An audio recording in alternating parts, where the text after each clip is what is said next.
Price Lord இயேசுவின் நாமத்தினால daily மன்னான்கிற கர்த்தருடைய வசனத்தை தியானிக்கும்படி உங்கள் ஒவ்வொருவரையும் அன்போடு வரவேற்கிறேன்.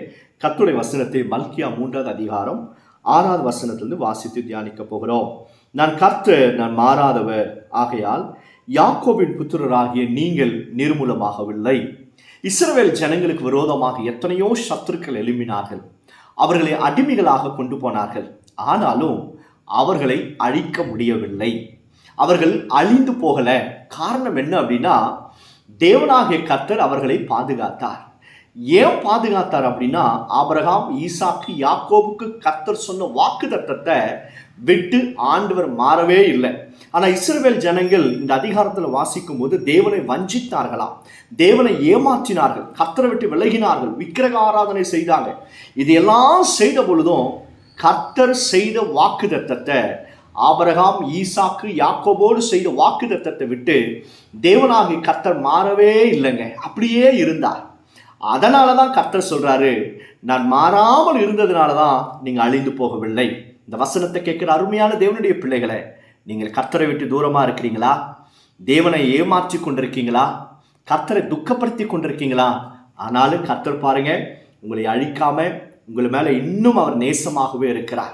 அவர் இன்னும் உங்களை நேசிக்கிறார். இந்த வசனத்தை கேட்கிற நீங்கள் யாராக இருந்தாலும் சரி, கர்த்தரிடத்துல திரும்புங்க. அதுதான் இந்த அதிகாரத்தில் வாசிக்கிறோம். தேவனிடத்துல திரும்பும் போது கர்த்தர் உங்கள் பக்கமாய் திரும்புவார். அவர் திரும்புவது மட்டுமல்ல, உங்களை ஆண்டவர் உயர்த்துவார், ஆசீர்வதிப்பார். இந்த உலகமே மாறிடுங்க, மனுஷர்கள் எல்லாரும் மாறிடுவாங்க. இன்னைக்கு ஒரு வார்த்தை சொல்லுவாங்க, நாளைக்கு அந்த வார்த்தை மாறி போயிடும். எல்லா சூழ்நிலைகள் மாறும், அதிகாரிகள் மாறுவார்கள், ராஜ்யங்கள் மாறும், ராஜாக்கள் மாறுவாங்க, எல்லாம் மாறிடும். ஆனால் இந்த ஆண்டவராக இயேசு கிறிஸ்து மாறவே மாட்டார். அவர் உங்களை எப்படி நேசிக்கிறாரோ அதே போல நேசத்தை கடைசி வரைக்கும் காண்பிப்பார். நீங்கள் தப்பு செய்யும் போது கர்த்தர் உங்களை சிட்சித்து திருத்துவார். நீங்கள் பேதுருடைய காரியத்தை வாசித்து பாருங்களேன். பேதுரு ஆண்டவராக இயேசு கிறிஸ்து இடத்துல இருந்த பொழுது, உமக்காக நான் அதை செய்வேன், இதை செய்வேன், ஜீவனையெல்லாம் கொடுப்பேன் என்று வீர வசனங்களை பேசினார். ஆனால் இயேசுவை காட்டி கொடுத்தது மட்டுமல்ல, யூதாஸ் காட்டி கொடுத்தாலும் பேதுரு மறுதலித்தான். இயேசுனா யாருன்னே தெரியாது என்று சொல்லி அப்படியே மாறி போயிட்டான். ஆனால் இயேசு உயிர்த்தெழுந்த பிறகு அந்த பேதுருவிடத்தில் வந்து அவனை பழிக்கு பழி வாங்கலை, அவனை அன்போடு விசாரித்து அவருக்கு உதவி செய்து மீண்டும் தன் பக்கமாக இழுத்து கொண்டார். இந்த வசனத்தை கேட்கிற தேவனாகிய கர்த்தர் உங்களோடு கூட பேசுகிறார். என்ன தெரியுமா? நீ மாறினாலும் நான் மாற மாட்டேன், நீ என்னை விட்டு விலகினாலும் நான் உன்னை விட்டு விலகவே மாட்டேன் என்று கர்த்தர் சொல்லுகிறார். நீங்கள் எந்த சூழ்நிலையில் இருந்தாலும் கம் பேக் டு ஜீசஸ். மீண்டும் ஆண்டவராக இயேசு இடத்துல வாங்க. உங்கள் வாழ்க்கை முன்னிருந்ததை பார்க்கணும். கர்த்தர் மேன்மையாக்குவார், ஆசீர்வதிப்பார், பெரிய காரியங்களை செய்வார். நான் பேசுகிற அந்த ஆண்டவராக இயேசு கிறிஸ்து மாறாதவர், உங்களை மறவாதவர், நிச்சயம் உங்களை தூக்கி எடுப்பார். அநேகருக்கு உங்களை ஆண்டவர் ஆசீர்வாதமாக்கி கொடுப்பார். பாருங்க, நம்முடைய சூழ்நிலைகள் எல்லாமே வித்தியாசமாக இருந்தாலும் தேவன் மாறாமல் சூழ்நிலைகளே மாற்றுகிறவர். நீங்கள் எந்த சூழ்நிலையில் இருக்கிறீங்க?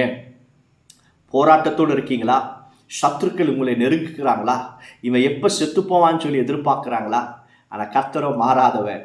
நீங்கள் அழிந்து போகாதபடிக்கு கர்த்தர் உங்களை காக்க வல்லமையுடையவர். அவருடைய உயிர்த்தெழுதல் வல்லமை இன்னும் மாறலை, அவருடைய வாக்குத்தத்தங்கள் இன்னும் மாறலை, அவருடைய வல்லமை இன்னும் மாறலை. இயேசு கிறிஸ்து நாமத்திற்குள்ளாக இருக்கிற அதிகாரம் இன்னும் மாறலை. அவர் உயிர்த்தெழுதல் வல்லமை இன்றைக்கும் கிரியை செய்கிறது, மாறாதபடிக்கு. அவர் மாறாதவர். நிச்சயம் நம்ம வாழ்க்கையில பெரிய காரியங்களை செய்வார். பயப்படாதீங்க. ஷீரர், காட் இஸ் வித் யூ. ஜோமன்லாபா. பரலோக பிதாவே, இந்த வசனத்தை கேட்கிற அருமையான தேவனுடைய பிள்ளைகளை இயேசுவின் நாமத்தினாலும் பக்கமாய் திருப்புவீராக.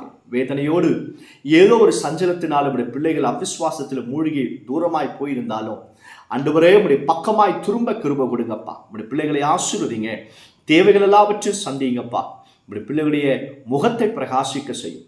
இயேசு மூலம் ஜெபிக்கிறோம் பிதாவே. ஆமென், ஆமென். God bless you. God bless you all.